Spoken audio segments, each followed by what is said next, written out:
Silver Farm, Silver here. Dito tayo ngayon sa Gisano Grand. Palabas namin, nagyaya ng halo-halo. Pupunta kami ng shopping. Sarap mag halo-halo ngayon, ang init.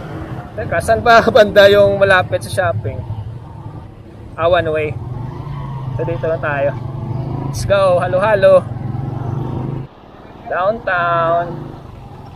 Downtown hits. Wow, mainit ah. Pero every hapon dito sa Silver Farm sa Bacolod, expect talaga maulan. Yan o, makulimlim na yun sa dulo. Ito yung daan, one way. So dito na tayo sa Burgos, Silver Farm. Yan si Suhay Burgos. Yeah, you look okay. Yeah, okay. Yeah, okay lang. You're good. Traffic dapat ngayon sa Silver Farm, traffic. Pero himala, di traffic dito ah. Papuntang shopping. Yan ang shortcut papuntang NGC. Pero dito tayo sa left, medyo malapit dito eh. Diretso lang to. Dalawang Innova. Tapos dito papuntang right, papuntang Landers na. Mega World. Dito yung Mega World, papuntang Landers. Diyan. Pero diretso lang tayo. Kalimutan ko pangalan ng halo-halo spot ni Baboy. Pinaka the best raw na halo-halo na natikman niya. So, tikman rin natin. Dito yung mga furniture, mga kabaong, ganon. Diyan ginagawa. Teka lang. Sira dito yung stoplight. Grabe naman, lalim nun.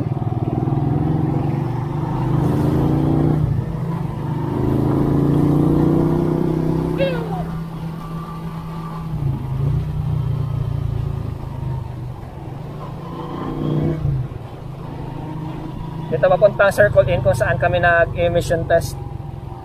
Tapos paparehistro ng motor.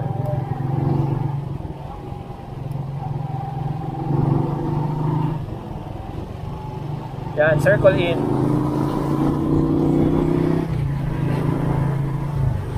You can go first now. Okay. Kasi he knows where to go. So, punayan natin si Bugoy.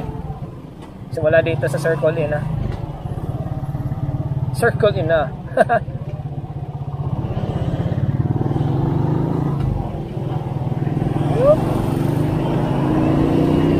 Gagi ang bilis niya. Bilis acceleration ng scooter.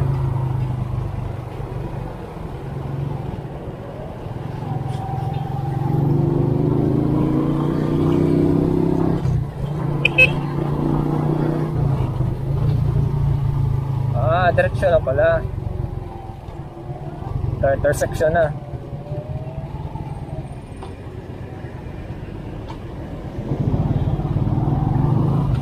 Go.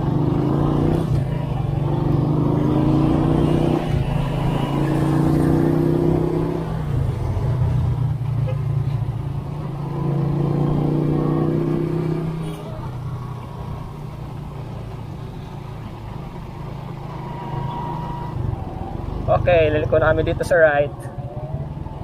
Andox. Andox halo-halo. Quality.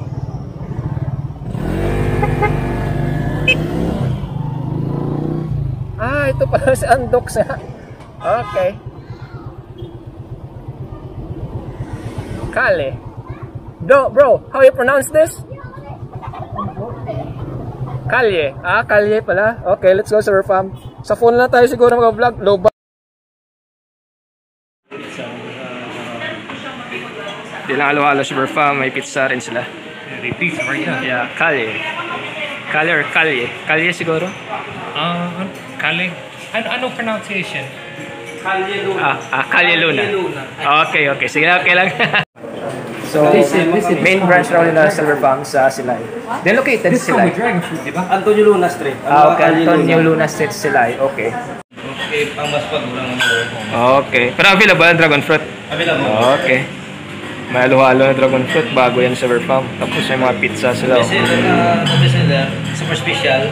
Just only to try it, right? What? Oh, looking on Yan sa River Farm. Oh. Para sa akin, ito masarap, ito masarap, ito masarap. Lahat masarap. Tingnan nyo naman. Tapos ang mura lang. Tapos ang laki mamaya makikita nyo sa River Farm. Yan. Pizza. Hindi ko pa na-try yung pizza. Pero kanina kumain na tayo pizza sa Landers. Yung burger, ang sarap ng pizza at burger sa Landers. So ngayon dessert na talaga. Tapos mainit. O yan o. Kita nyo mainit sa labas. Super init. Perfect. Magalo-halo. Yan na sa River Farm. Nice, okay. Wow.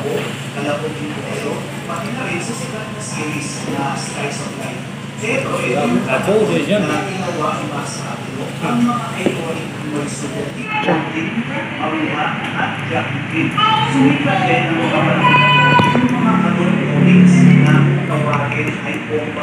Yeah, it's also yummy. Next time, what? Every time you go here, different flavors, I right? think that might be Namit. The leche. Mix at So, natin kaya sa River Farm. Oh, the dragon. Dragon fruit. Mix. Yung inano, no? Same sa Kuya Jay. Kuya Jay. Grabe ang tigas ng ice cream. Because how the ice is? The ice is like this. Grabe nag-overflow na. Sobrang punay sa River Farm. Pero ang pinaka-paborito ko talaga sa Funny Comics ay ang Combatron ni Berlin Manalaysay. Tungkol to sa batang si Empoy na nabigyan ng kapangyarihan na maging cyborg na si Combatron para labanan ang mga sasamang cyborg alien. Dito nakilala ang mga karakter na sina Pascal, Ansel, Ibrahita, Governor, Death Metal, at marami pang iba. Kailan mo lang dinalaman na hindi pala talaga dinamos na si Berlin Manalaysay ang kwento nito. Kaya pala hindi ko na magandaan kung paano ko nagtapos ng analysis. Ilan pa sa mga hindi ko makakalimutan sa Funny Comics ay... So yan na sa River Farm, dami ng tao. Ay pupuntahan pa kami kaso lobat na ako, dito tayo makapag-motovlog. So like, share, subscribe sa River Farm. Dito lang yan, no? Shopping. So until next celebrates, halo-halo. Bye!